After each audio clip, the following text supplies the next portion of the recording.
Después de que mi esposo murió, lo perdí todo. Nuestra casa, nuestro coche y la empresa que él había construido durante 70 años. Trabajando como mesera, vi a mi nueva compañera, una joven afroamericana con un collar en el cuello. Me quedé paralizada. ¿De dónde sacaste eso?, le pregunté. Cuando me respondió, mis piernas fallaron y rompí en llanto. Me alegra tenerte aquí. Sigue mi historia hasta el final y comenta desde qué ciudad me estás viendo. Así podré ver hasta dónde ha llegado mi historia.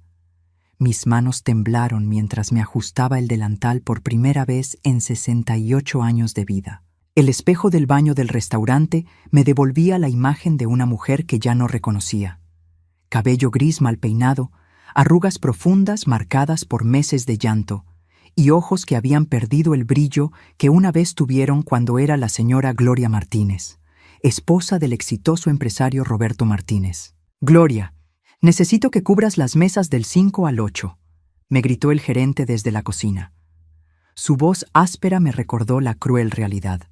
Ya no era la dueña de nada, sino una empleada más luchando por sobrevivir con un salario de $7 con 25 centavos por hora más propinas.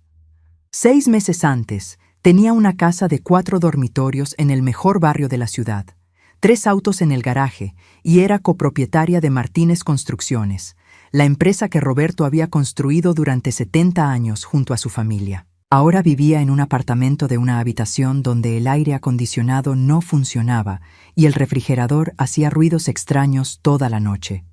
Todo cambió cuando Roberto murió de un infarto súbito en marzo. Pensé que tendría tiempo para procesar mi dolor, para organizar los papeles, para entender qué significaba quedarme viuda después de 45 años de matrimonio. Pero la familia de Roberto no me dio esa oportunidad. «Gloria, lamentamos tu pérdida, pero necesitamos hablar de negocios», me había dicho su hermano Carlos apenas una semana después del funeral. «Roberto tenía muchas deudas que no conocías. La empresa está en números rojos. Necesitamos vender todo para salvar lo que podamos. Yo confié en ellos. Roberto siempre manejaba las finanzas y yo me ocupaba del hogar. Firmé papeles que no entendía completamente. Creí en los números que me mostraban. Acepté que la casa tenía que venderse para pagar las supuestas deudas. En 3 meses, perdí todo. Ahora estaba aquí, aprendiendo a cargar bandejas llenas de platos cuando mis rodillas artríticas protestaban con cada paso. El primer día había sido un desastre. Derramé café sobre un cliente, confundí 2 órdenes y casi me caigo llevando una bandeja pesada. Pensé que me despedirían antes de terminar mi turno. «No te preocupes, mejorará», me había dicho una voz suave detrás de mí mientras limpiaba el café derramado. Me volteé y vi a una joven afroamericana de aproximadamente 22 años, con una sonrisa amable y ojos brillantes llenos de compasión. «Soy Daphne. Trabajo en la cocina. Es tu primer día, ¿verdad?», asentí, sintiéndome avergonzada. «Soy Gloria. Perdóname, no estoy acostumbrada a esto. Nadie nace sabiendo. Yo llevo aquí 2 años y todavía cometo errores», me dijo mientras me ayudaba a secar el piso. «Si necesitas ayuda con algo, solo dime». Su amabilidad me sorprendió. En mi vida anterior, rodeada de la alta sociedad, la gente era educada pero distante. Aquí, en este restaurante de barrio, una extraña me ofrecía ayuda genuina sin esperar nada a cambio. Durante mi segundo día, observé a Daphne mientras trabajaba. Era eficiente, siempre con una sonrisa para los clientes, y trataba a todos con el mismo respeto, sin importar si dejaban propina grande o pequeña. Había algo en ella que me recordaba a mí misma cuando era joven, determinada, trabajadora, con sueños más grandes que su situación actual. Fue al tercer día cuando mi mundo se tambaleó de nuevo.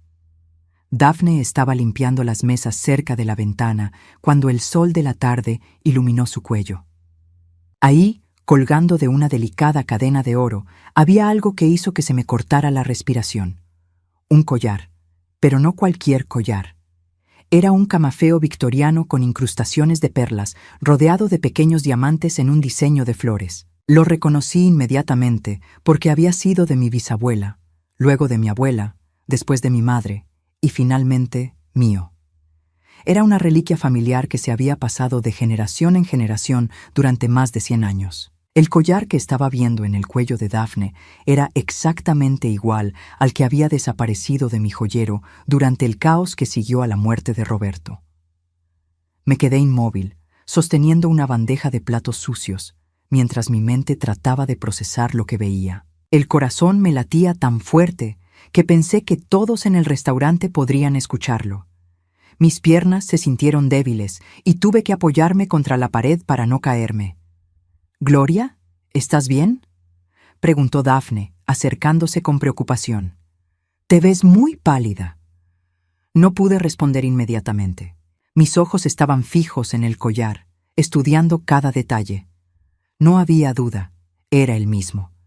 Las mismas incrustaciones de perlas en el mismo patrón, el mismo diseño único de rosas grabadas en el oro, incluso la misma pequeña abolladura en la parte inferior que se había hecho cuando mi madre lo dejó caer hace décadas.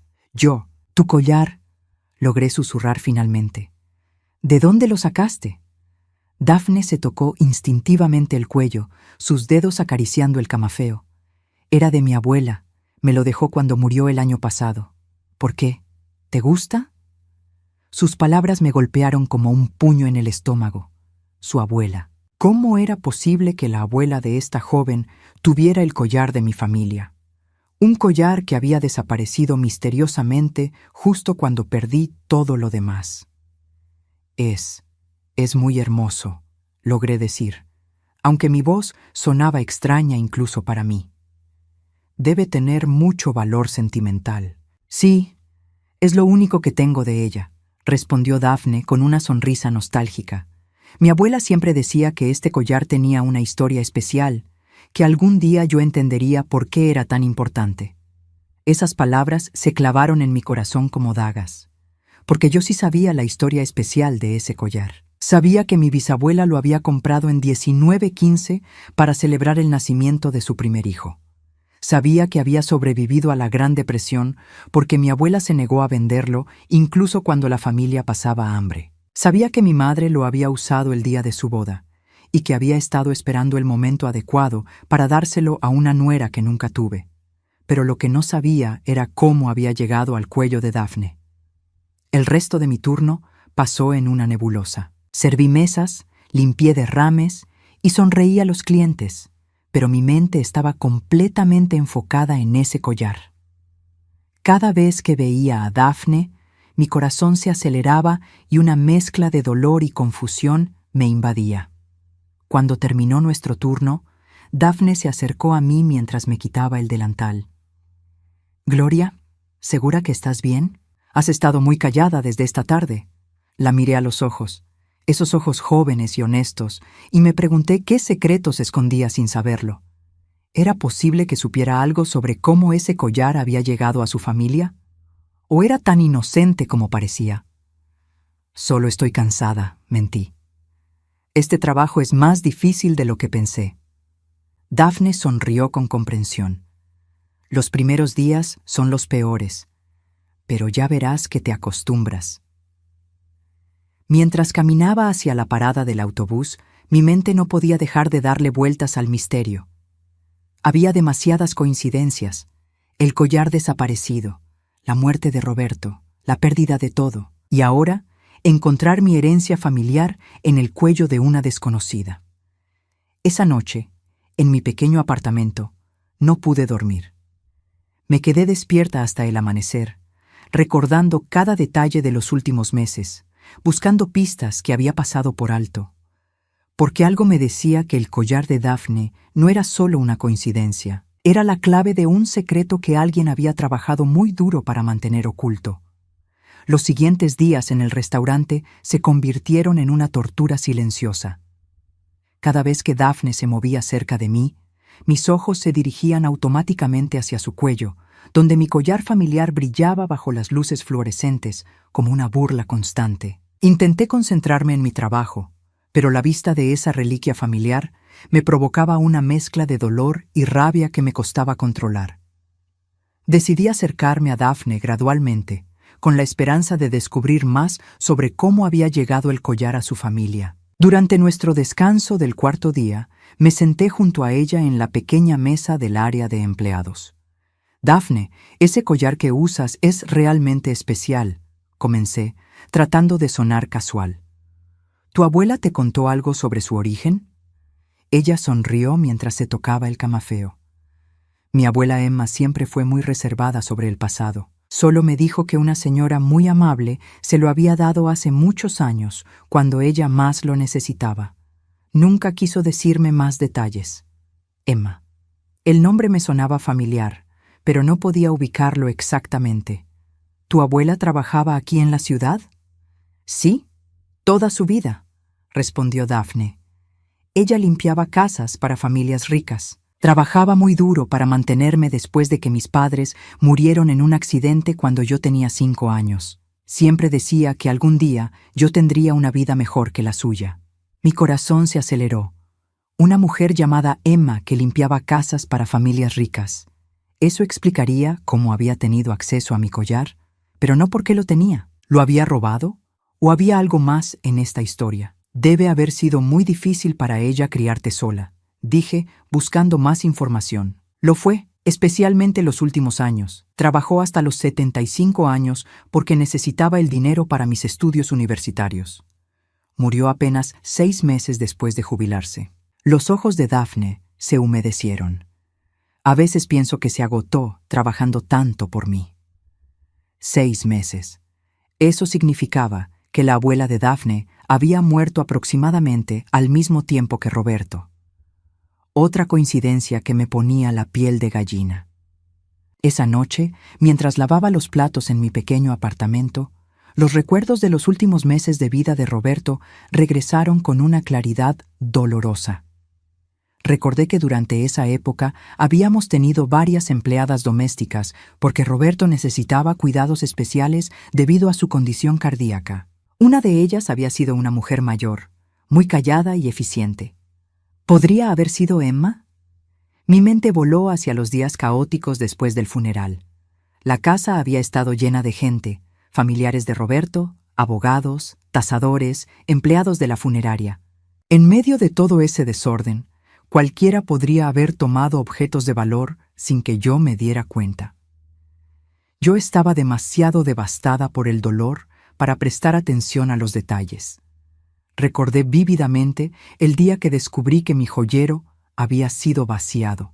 Había sido 3 semanas después del funeral, cuando Carlos, el hermano de Roberto, me había dicho que necesitaba hacer un inventario de los objetos de valor para el proceso legal. Gloria, necesitamos catalogar todas las joyas para los abogados. Me había dicho con una expresión seria. Es parte del proceso para liquidar las deudas. Cuando abrí mi joyero, encontré que faltaban varias piezas importantes. Mi collar de perlas, unos aretes de diamantes que Roberto me había regalado en nuestro 20º aniversario, y por supuesto, el camafeo familiar. En total, joyas por valor de más de $15,000 habían desaparecido. Esto es extraño, había murmurado, revisando cada compartimento. Faltan muchas cosas importantes. Carlos había fruncido el ceño.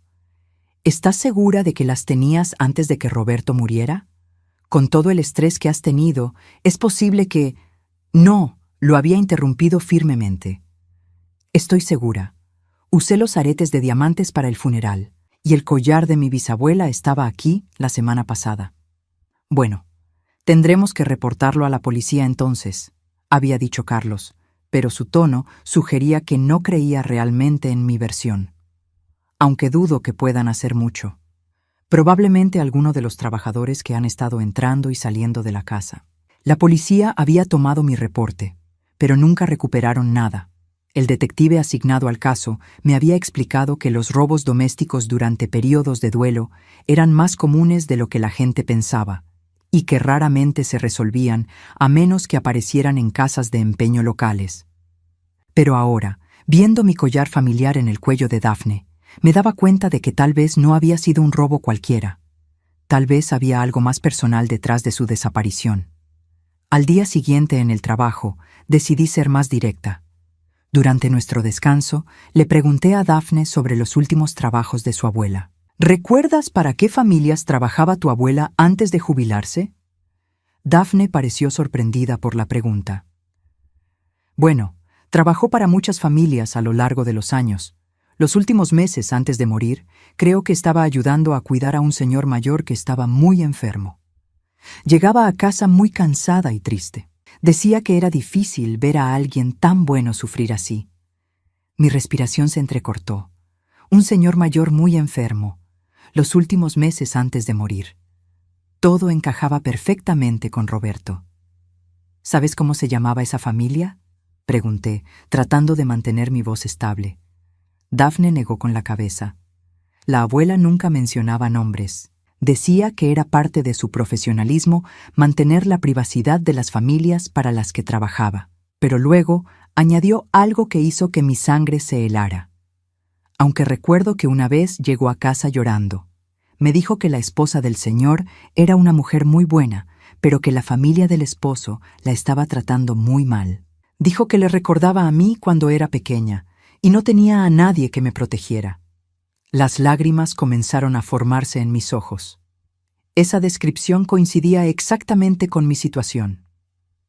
Roberto había estado muy enfermo, yo era su esposa, y efectivamente su familia me había tratado terriblemente después de su muerte.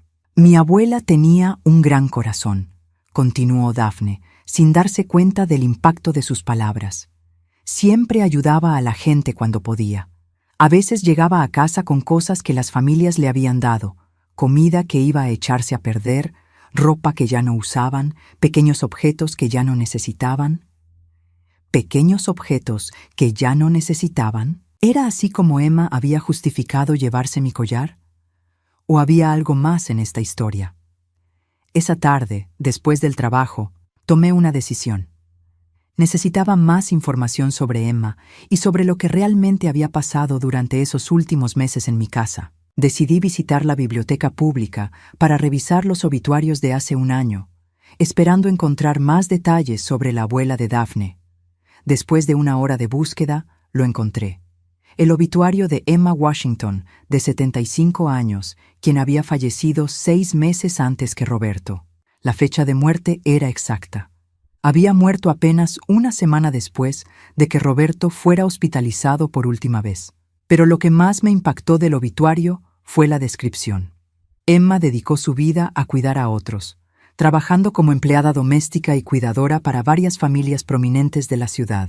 Su mayor orgullo era su nieta Dafne, a quien crió desde los 5 años y para quien trabajó incansablemente para asegurar su educación universitaria. Y al final, una línea que me dejó sin respiración. En lugar de flores, la familia solicita donaciones al Fondo Educativo de Dafne Washington. Emma había muerto antes que Roberto, no después. Eso significaba que había tenido acceso a mi collar antes de que Roberto muriera, no durante el caos posterior al funeral. Pero, ¿por qué? ¿Y cómo? Mientras caminaba de regreso a mi apartamento, una nueva pregunta comenzó a formarse en mi mente. Si Emma había tomado mi collar antes de la muerte de Roberto, ¿había algo que yo no sabía sobre los últimos días de mi esposo? Algo que podría explicar no solo la desaparición del collar, sino también por qué perdí todo tan rápidamente después de su muerte. La sensación de que me faltaba una pieza crucial del rompecabezas se intensificó, y tenía la creciente sospecha de que esa pieza tendría que ver no solo con Emma y el collar, sino con la familia de Roberto y las verdaderas circunstancias de mi ruina financiera.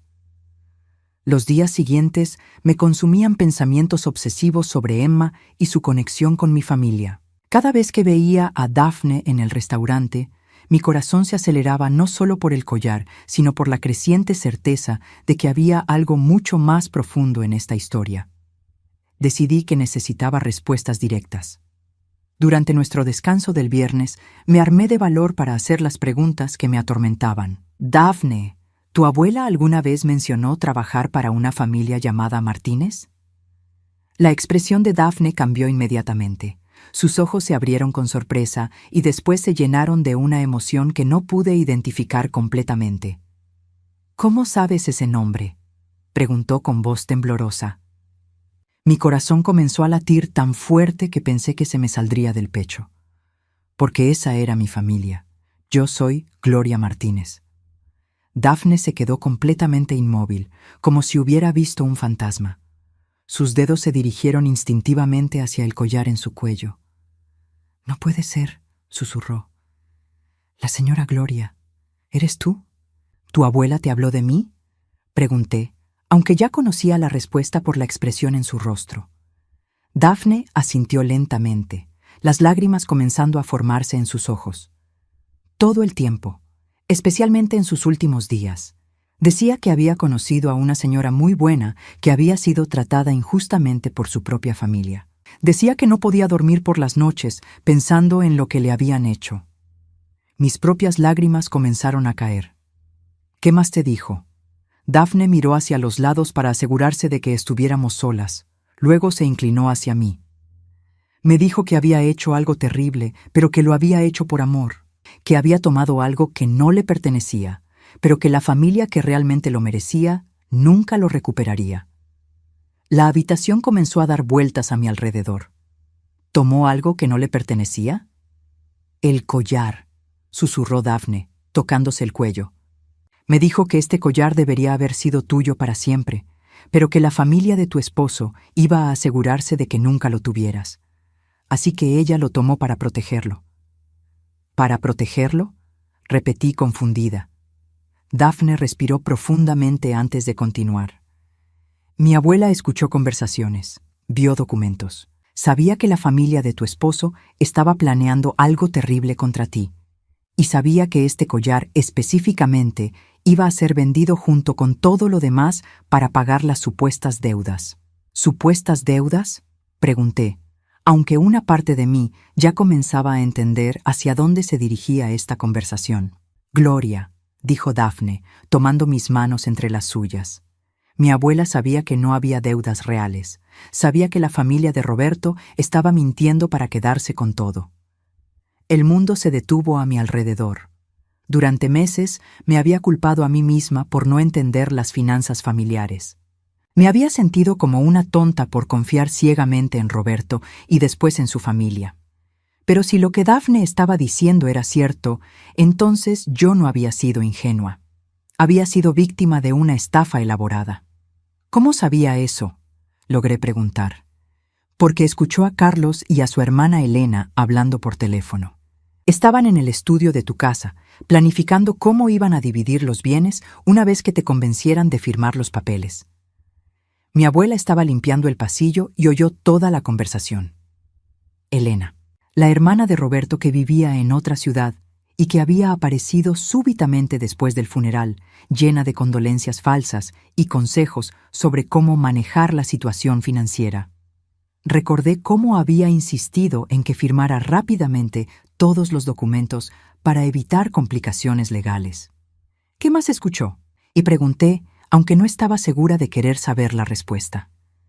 Daphne vaciló. «Gloria, esto va a doler. Dímelo, necesito saberlo». Hablaron sobre cómo Roberto nunca había cambiado su testamento para incluirte como beneficiaria principal de la empresa. Aparentemente, cuando se casaron, él era muy joven y el testamento nombraba a su familia de origen. Él siempre decía que lo cambiaría, pero nunca lo hizo. Esa revelación me golpeó como un martillo. Roberto y yo habíamos hablado sobre testamentos varias veces a lo largo de los años, especialmente después de que cumplió los 60. Él siempre me aseguraba que todo estaba en orden, que yo estaría protegida si algo le pasaba. «Pero eso no explica por qué perdí la casa», dije. «La casa estaba a nuestros 2 nombres». «Ahí es donde viene la parte realmente cruel», continuó Daphne. «Carlos falsificó documentos para hacer que pareciera que habías aceptado usar la casa como garantía para préstamos comerciales que nunca existieron. Como Roberto había muerto, no había nadie que pudiera contradecir la historia». Me quedé sin respiración. «¿Falsificó mi firma?». Mi abuela vio los documentos en el escritorio de Carlos. «Había practicado tu firma en varias hojas antes de crear los documentos finales. Elena lo ayudó, comparando tu firma en documentos antiguos para hacerla perfecta». La traición era tan profunda, tan calculada, que no pude procesarla inmediatamente. No solo habían robado mi herencia, sino que habían falsificado documentos legales para hacerlo parecer legítimo. ¿Por qué tu abuela no dijo nada?, pregunté. ¿Por qué no me advirtió? Los ojos de Daphne se llenaron de lágrimas. Lo intentó. El día antes de morir, me dijo que había tratado de hablarte, pero que Carlos la había amenazado. Le dijo que si abría la boca, se aseguraría de que la deportaran y de que yo perdiera mi oportunidad de ir a la universidad. Emma había sido inmigrante, probablemente sin documentos legales, o al menos vulnerable a las amenazas de una familia poderosa como la de Roberto. Carlos sabía exactamente cómo silenciarla, pero ella no podía vivir con el secreto, continuó Daphne. Así que decidió salvar lo que pudiera.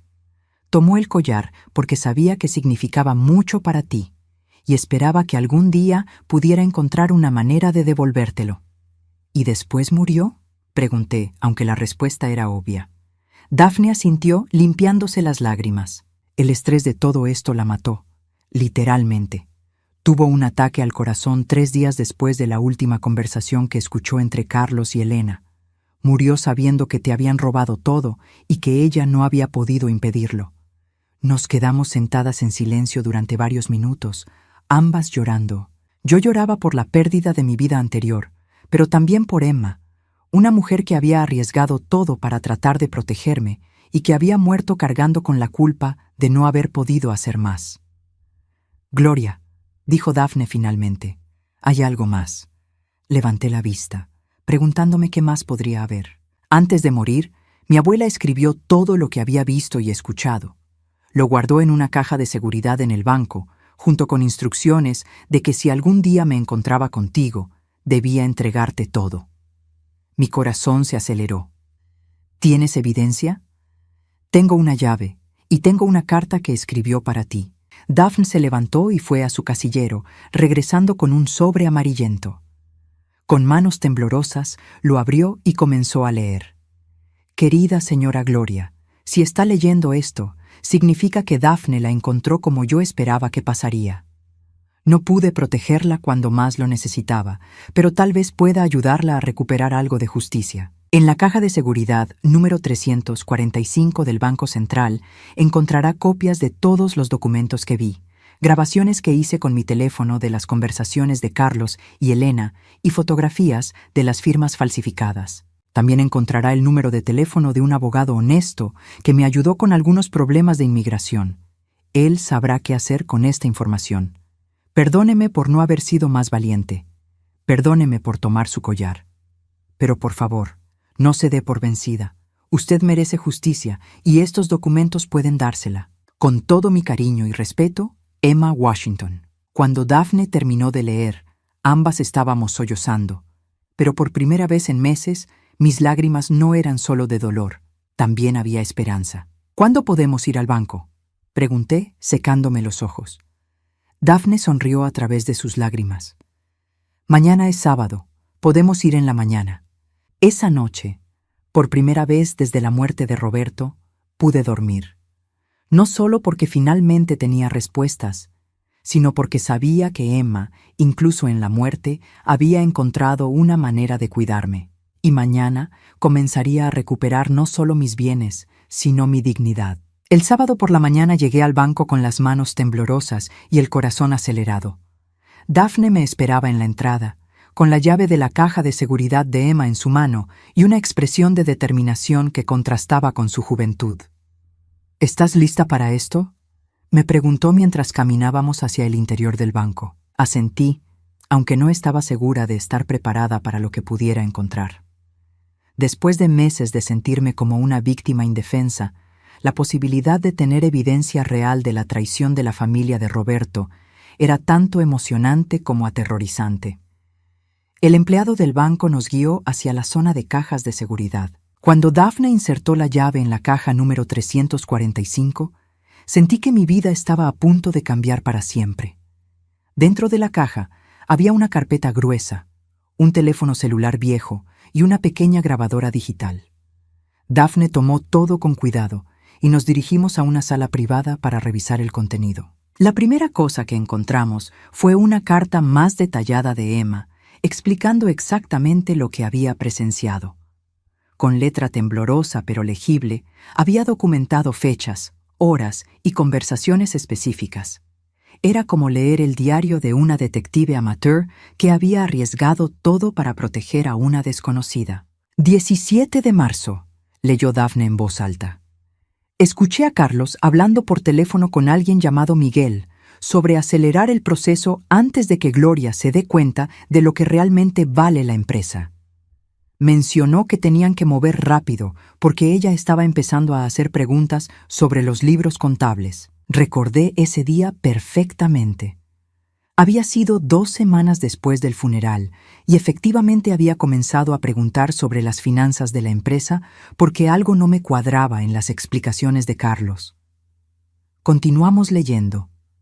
Emma había documentado conversación tras conversación, revelando la verdadera magnitud de la conspiración. No solo habían falsificado mi firma para los préstamos ficticios, sino que también habían sobornado al tasador que había evaluado la casa por mucho menos de su valor real. 23 de marzo. Continué leyendo. Elena llegó con documentos del banco. Escuché cuando le dijo a Carlos, «El tasador ya está pagado. Va a evaluar la casa en $200,000 en lugar de los $450,000 que realmente vale. Así parecerá que las deudas son mayores que el valor de los activos». Mi casa había sido valuada en $200,000 cuando la pusieron en venta para pagar las deudas. Yo había creído que el mercado inmobiliario había caído, pero la realidad era que habían manipulado la tasación desde el principio. Pero lo más impactante vino cuando encontramos las grabaciones. Emma había usado su teléfono para grabar varias conversaciones cuando limpiaba cerca del estudio. La calidad no era perfecta, pero las voces eran claramente identificables. En la primera grabación, escuchamos la voz de Carlos. «Elena, necesitamos que firme los documentos del préstamo comercial antes del viernes. Si espera mucho más, va a querer leer todo y va a hacer preguntas que no podemos responder». La voz de Elena respondía. «Ya practiqué su firma suficientes veces. Los documentos van a parecer legítimos. Miguel me aseguró que su contacto en el banco no va a verificar demasiado si los papeles están en orden». «Perfecto», continuaba Carlos. «Una vez que firmemos esto, podemos proceder con la venta de la casa y dividir todo como acordamos.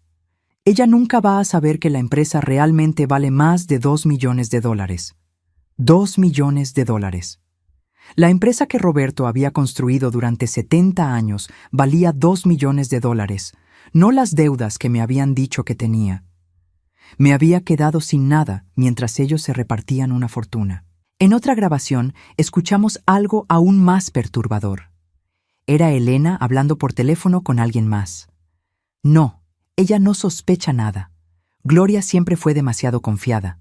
Roberto la mantuvo alejada de los negocios durante todos estos años, así que no entiende cómo funcionan las finanzas. Es perfecta para nuestros propósitos. Y luego la voz que me rompió completamente el corazón. De todas formas, Roberto nunca la quiso tanto como ella creía. ¿Por qué crees que nunca cambió el testamento? En el fondo, sabía que ella no merecía su fortuna. Daphne me tomó la mano mientras yo sollozaba. No solo me habían robado mi dinero y mi casa, sino que habían destruido mi confianza en el amor de mi propia vida. Entre los documentos había copias fotográficas de las firmas falsificadas.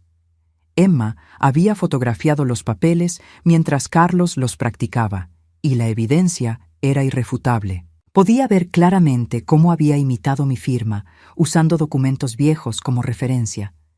También había copias de los documentos de tasación reales. Emma había fotografiado papeles en el escritorio de Carlos que mostraban que la casa había sido tasada oficialmente en $450,000 apenas un mes antes de la muerte de Roberto, pero que después habían usado una tasación falsa de $200,000 para los procedimientos legales. «¿Qué hacemos con todo esto?», preguntó Daphne, cuando terminamos de revisar toda la evidencia. Saqué la tarjeta del abogado que Emma había dejado en la caja. Se llamaba David Hernández y, según sus credenciales, se especializaba en fraude financiero y casos de herencia. «Llamamos a este abogado», dije con una voz que no reconocí como mía. Por primera vez en meses sonaba fuerte, decidida. y después confrontamos a Carlos y Elena. Daphne me miró con sorpresa. ¿Vas a confrontarlos directamente? Sí. Pero primero vamos a asegurarnos de que esto sea legal y que tengamos todas las protecciones necesarias. El lunes por la mañana llamé al abogado David Hernández. Cuando le expliqué quién era y que tenía evidencia de fraude financiero relacionada con Emma Washington, inmediatamente accedió a verme esa misma tarde. David resultó ser un hombre de unos 50 años, con cabello gris y una expresión seria pero amable. Cuando le mostré toda la evidencia que Emma había recopilado, su expresión cambió a una de asombro y después de indignación. «Señora Martínez», dijo después de revisar todo durante una hora, «esto es uno de los casos de fraude familiar más elaborados que he visto. Emma Washington hizo un trabajo increíble documentando todo esto. ¿Es suficiente para recuperar mis bienes?», pregunté. «No solo es suficiente para recuperar sus bienes», respondió David, «sino que también tenemos evidencia suficiente para presentar cargos criminales contra Carlos y Elena por falsificación de documentos, fraude y robo». Mi corazón se aceleró. ¿Cargos criminales? Lo que hicieron no fue solo un conflicto civil sobre herencia. Falsificaron su firma en documentos legales, sobornaron funcionarios públicos y participaron en una conspiración para robarle su herencia legítima. Esos son delitos graves. David me explicó que podíamos proceder de dos maneras: presentar una demanda civil para recuperar mis bienes o ir directamente a la fiscalía con evidencia criminal. Recomendó empezar con la demanda civil porque sería más rápida y me permitiría recuperar mis activos mientras se procesaban los cargos criminales. Pero antes de hacer nada oficialmente, añadió David, sugiero que los confronte directamente. A veces, cuando los criminales se dan cuenta de que tienen evidencia sólida en su contra, prefieren llegar a un acuerdo rápido en lugar de arriesgarse a ir a la cárcel. Esa tarde, decidí llamar a Carlos. No había hablado con él desde que firmé los últimos papeles de la supuesta liquidación, 3 meses atrás. «Gloria», su voz sonaba sorprendida cuando contestó. «¿Cómo estás? Pensé que ya te habías mudado fuera de la ciudad. Necesito verte, Carlos. Tú y Elena, es importante». Hubo una pausa. «¿De qué se trata?» «De Emma Washington», dije, y el silencio que siguió me confirmó que había dado en el blanco. «No sé de quién hablas», dijo finalmente, pero su voz había perdido toda la confianza. «Claro que sabes. La mujer que trabajaba limpiando mi casa. La mujer que murió sabiendo lo que ustedes me habían hecho». Otra pausa larga. «Gloria, creo que el estrés te está afectando. Tal vez deberías hablar con alguien». «Tengo grabaciones, Carlos», lo interrumpí. «Tengo fotografías de las firmas falsificadas. Tengo documentos que muestran los sobornos. Tengo todo». El silencio se extendió tanto que pensé que había colgado. Finalmente, escuché su respiración pesada. «¿Qué quieres?», preguntó con una voz completamente diferente. «Justicia», respondí. «Y quiero todo devuelto. Nos vemos mañana a las 3 en la oficina de Elena», dijo rápidamente. «Y Gloria, espero que sepas lo que estás haciendo». Colgué el teléfono sintiéndome más poderosa de lo que me había sentido en toda mi vida. Mañana, por primera vez en meses, sería yo quien tendría el control de la conversación. Emma había muerto protegiendo la verdad. Ahora era mi turno de usarla. El martes a las 3 en punto, me presenté en la oficina de Elena con David Hernández a mi lado y una carpeta llena de evidencias en mis manos. Por primera vez en meses, no sentía miedo ni ansiedad. Sentía determinación. La oficina de Elena estaba en el centro de la ciudad, en un edificio elegante que probablemente había sido financiado con el dinero que me habían robado. Cuando entramos a la sala de conferencias, Carlos y Elena ya estaban ahí, sentados del otro lado de una mesa larga de caoba. Sus expresiones eran una mezcla de arrogancia defensiva y nerviosismo mal disimulado. «Gloria», dijo Elena con una sonrisa forzada. «Te ves diferente». Era cierto, ya no era la viuda confundida y quebrantada que había firmado documentos sin entenderlos. Llevaba un traje sencillo, pero profesional, que había comprado con mi primer sueldo del restaurante, y mi postura irradiaba una confianza que había encontrado en las profundidades de mi dolor. Elena Carlos, respondí con voz firme. Les presento a David Hernández, mi abogado. La sonrisa de Elena se desvaneció inmediatamente. Carlos se enderezó en su silla, sus ojos moviéndose nerviosamente entre David y yo. ¿Tu abogado?, preguntó Carlos. Gloria, no entiendo por qué necesitas un abogado. Ya resolvimos todos los asuntos legales hace meses. David abrió su maletín y colocó una grabadora digital en el centro de la mesa. Señor Carlos, señora Elena, mi cliente tiene evidencia de que ustedes participaron en una conspiración para defraudarla de su herencia legítima.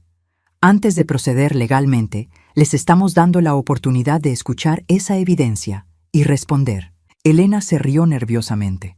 ¿Evidencia? ¿De qué están hablando? Sin decir una palabra, David presionó el botón de reproducción. La voz de Carlos llenó la habitación. Elena, necesitamos que firme los documentos del préstamo comercial antes del viernes. Si espera mucho más, va a querer leer todo y va a hacer preguntas que no podemos responder. El color se drenó completamente del rostro de Carlos. Elena se puso rígida, sus manos aferrándose a los brazos de su silla. La grabación continuó con la voz de Elena.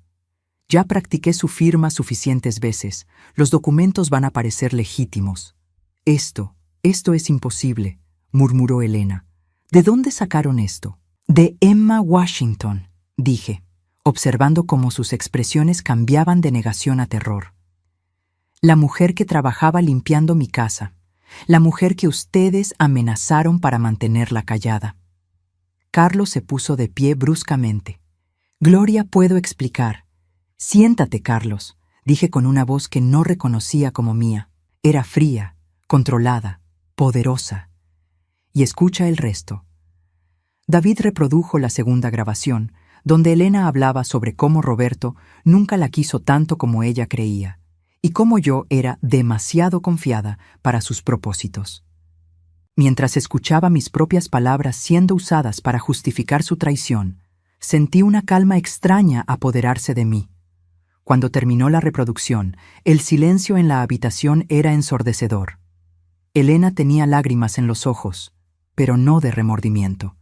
Eran lágrimas de alguien que sabía que había sido atrapada. ¿Qué quieren?, preguntó Carlos finalmente, su voz apenas un susurro. David abrió una carpeta y colocó varios documentos sobre la mesa. Mi cliente quiere la devolución completa de todos los bienes que le fueron robados fraudulentamente.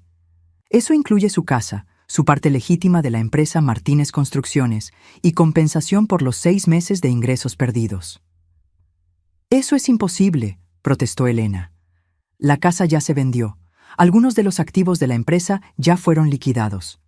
Entonces tendrán que compensar con activos equivalentes, respondió David calmadamente, o enfrentar cargos criminales por falsificación de documentos, fraude y conspiración. Carlos se hundió en su silla. ¿Cargos criminales? Falsificar la firma de alguien en documentos legales es un delito grave, explicó David.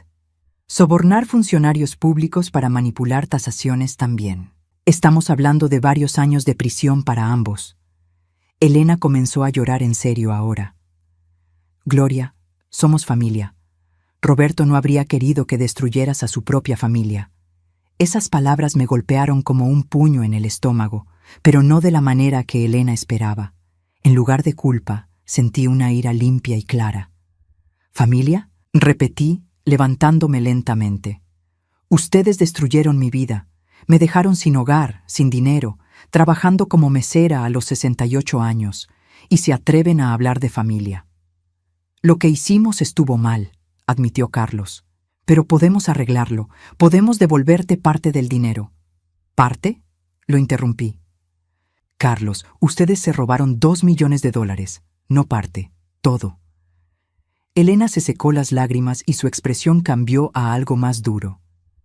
Está bien, digamos que tienes razón, digamos que hicimos lo que dices. ¿Realmente crees que puedes probarlo en la corte? Son solo grabaciones. Podríamos argumentar que fueron manipuladas. David sonrió por primera vez desde que habíamos entrado a la oficina. Señora Elena, tenemos mucho más que grabaciones.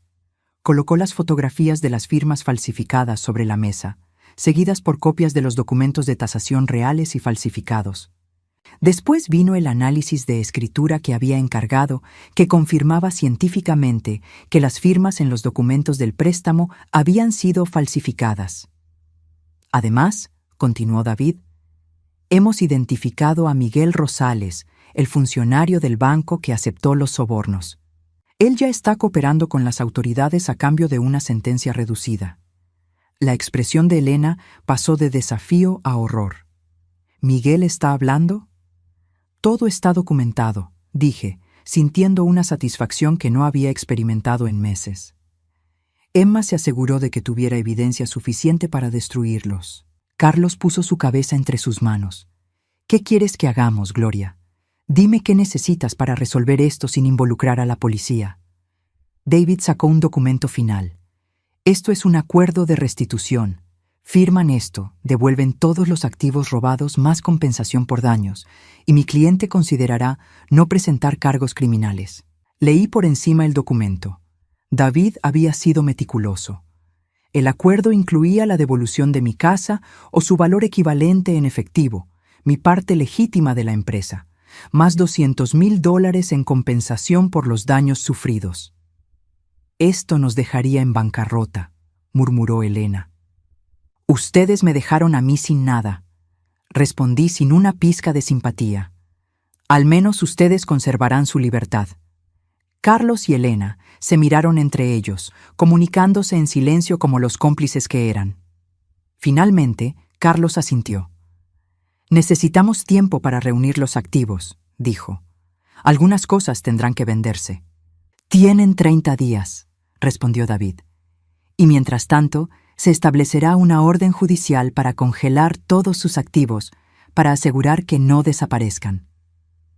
Elena firmó primero, sus manos temblando visiblemente. Carlos la siguió, cada trazo de su pluma pareciendo causarle dolor físico. Cuando terminamos, David y yo salimos de la oficina en silencio. No fue hasta que estuvimos en su auto que realmente procesé lo que había acabado de pasar. ¿Cómo te sientes?, me preguntó David. Extraña, admití. Esperé este momento durante meses, pero ahora que pasó, solo me siento vacía. Es normal, dijo David. La justicia no siempre se siente como la venganza que esperamos. Esa noche llamé a Daphne para contarle lo que había pasado. Ella había estado trabajando su turno en el restaurante, preocupándose por mí todo el día. ¿Así que recuperaste todo?, preguntó, su voz llena de alegría. Sí, respondí. Todo y más. Hubo una pausa. ¿Y el collar? Ahí estaba la pregunta que había estado evitando toda la tarde. Durante la confrontación con Carlos y Elena, no había mencionado el collar ni una sola vez. Era mío por derecho, y ahora tenía evidencia de cómo había llegado a manos de Emma. Podría exigir que Daphne me lo devolviera, pero no lo haría. Daphne, dije finalmente, el collar es tuyo. ¿Qué? Gloria, no puedo aceptar eso. ¿Es tu herencia familiar? No, la interrumpí. Tu abuela arriesgó todo para protegerme. Murió cargando con el peso de lo que había presenciado. Ese collar llegó a tu familia porque Emma tuvo el valor de hacer lo correcto cuando nadie más lo hizo. Escuché sollozos suaves del otro lado de la línea. Además, continué, el collar ya no es solo una reliquia del pasado. Ahora es un símbolo de algo más importante. Es un símbolo de que incluso en los momentos más oscuros hay personas buenas dispuestas a luchar por la justicia. Gracias, susurró Daphne. Esto significa más de lo que puedes imaginar. Después de colgar, me senté en mi pequeño apartamento y por primera vez en meses sonreí genuinamente. En 30 días tendría mi vida de vuelta. Pero más importante que eso, había aprendido algo que ninguna cantidad de dinero podría enseñarme. A veces las personas más inesperadas se convierten en nuestros ángeles guardianes. Y a veces la justicia llega de maneras que nunca podríamos haber imaginado. 30 días después, estaba de pie frente a la casa que había perdido, sosteniendo las llaves en mis manos temblorosas. Carlos había cumplido con el acuerdo. Había vendido sus propios activos para comprar la casa de vuelta del comprador actual, pagando casi el doble de lo que habían recibido originalmente por ella. La ironía no se me escapaba. Ellos habían vendido mi casa por $200,000 usando una tasación fraudulenta, pero tuvieron que pagarle al nuevo propietario $470,000 para recuperarla. La justicia tenía su propia matemática. Daphne estaba a mi lado, todavía usando el collar de mi bisabuela, pero ahora lo llevaba con una historia diferente. Ya no era un objeto robado cargado de culpa, sino un símbolo de amor, sacrificio y justicia. ¿Estás lista?, me preguntó, notando mi vacilación frente a la puerta principal. No estaba segura. Esta casa contenía 45 años de recuerdos con Roberto, pero también los últimos meses de traición y pérdida. ¿Podría vivir aquí sin que cada habitación me recordara lo que había perdido? Abrí la puerta lentamente. El interior se veía diferente. Los nuevos propietarios habían cambiado algunos colores y habían agregado muebles modernos, pero la estructura era la misma. La cocina donde Roberto y yo habíamos desayunado juntos durante décadas. La sala donde habíamos visto televisión en las noches. El estudio donde había firmado ingenuamente los documentos que casi me costaron todo. Pero mientras caminaba por las habitaciones, me di cuenta de algo sorprendente. Los recuerdos dolorosos estaban ahí, pero ya no me abrumaban. La traición de Carlos y Elena había sido expuesta. La verdad había salido a la luz. Emma había sido vindicada, y yo había recuperado no solo mis bienes, sino mi dignidad. ¿Cómo se siente estar en casa?, preguntó Daphne mientras explorábamos la sala principal. Diferente, admití. No se siente como antes, pero tampoco se siente mal. Durante las siguientes semanas, comencé el proceso de mudarme de vuelta. Daphne me ayudó, convirtiéndose en la hija que nunca había tenido. También había dejado su trabajo en el restaurante. Con mi recuperación financiera, había decidido apoyar sus estudios universitarios completamente. «No tienes que hacer esto», había protestado cuando le ofrecí pagar su matrícula. «Sí tengo que hacerlo», había respondido. «Tu abuela murió protegiendo mi futuro. Lo mínimo que puedo hacer es asegurar el tuyo». La empresa Martínez Construcciones había sido más complicada de recuperar. Carlos y Elena habían vendido partes de ella, pero David había logrado rastrear las transacciones y forzar la reversión de las ventas fraudulentas. Al final, recuperé 80% de la empresa, con el 20% restante perdido en costos legales y transacciones que no pudieron revertirse. Pero 80% de $2 millones era más dinero del que había pensado que volvería a ver. Después de 45 años de matrimonio, finalmente entendía completamente el valor de lo que Roberto y yo habíamos construido juntos. Un día, mientras organizaba papeles en el estudio de la casa, encontré algo que me hizo llorar. Era una carta de Roberto, fechada apenas 2 meses antes de su muerte, dirigida a mí, pero nunca entregada. Estaba en un sobre que había quedado atascado detrás de un cajón del escritorio.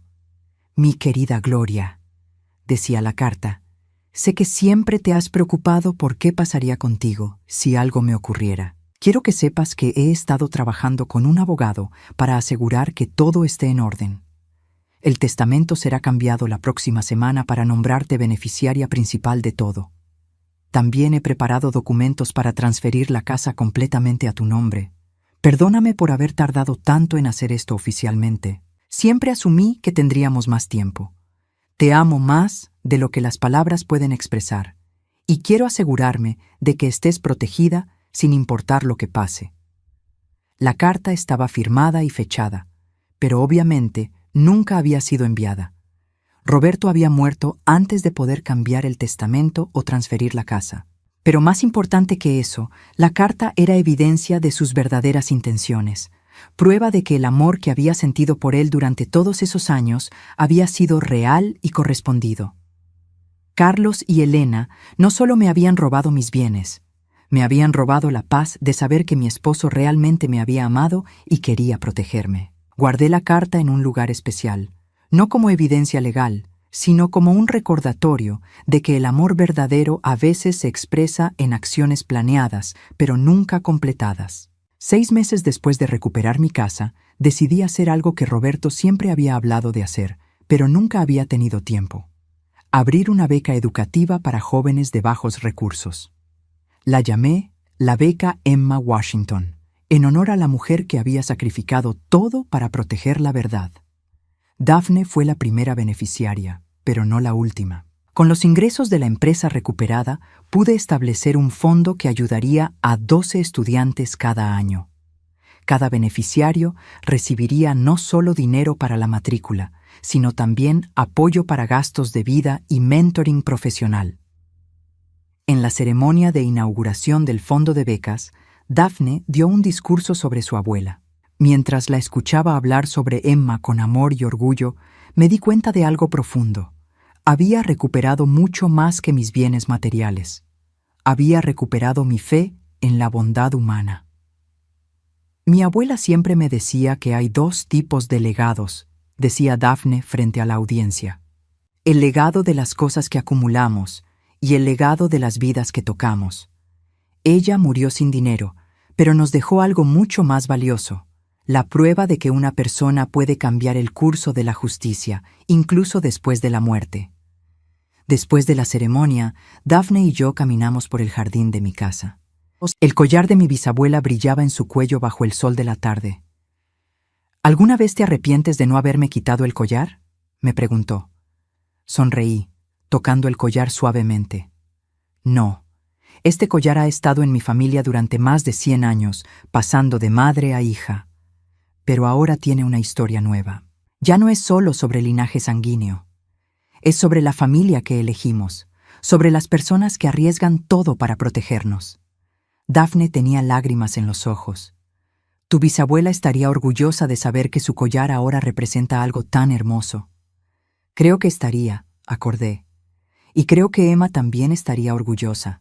Esa noche, mientras cenábamos juntas en la cocina donde una vez me había sentido tan sola, me di cuenta de que mi historia había llegado a su verdadero final. No cuando recuperé mi dinero, no cuando Carlos y Elena pagaron por sus crímenes, sino cuando entendí que el verdadero legado no son las cosas que poseemos, sino las relaciones que construimos y las vidas que mejoramos. Carlos y Elena habían perdido mucho más que dinero. Habían perdido su integridad, su familia y su paz mental. Mientras tanto, yo había ganado una hija en Daphne, una causa en la beca Emma Washington y una comprensión más profunda de lo que realmente importa en la vida. El collar de mi bisabuela seguía en la familia, solo que ahora la familia se había expandido más allá de los límites de la sangre para incluir a aquellos unidos por amor, respeto y sacrificio mutuo.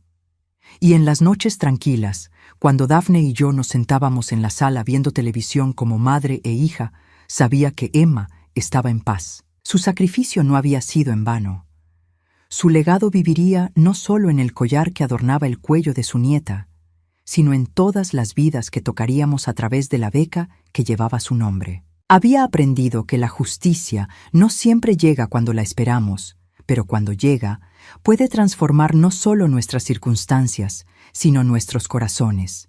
Y a veces, lo que perdemos nos lleva a encontrar algo mucho más valioso de lo que jamás pudimos imaginar. El verdadero legado de mi familia continuaría, no a través de objetos heredados, sino a través del amor incondicional y la determinación de proteger a aquellos que no pueden protegerse a sí mismos.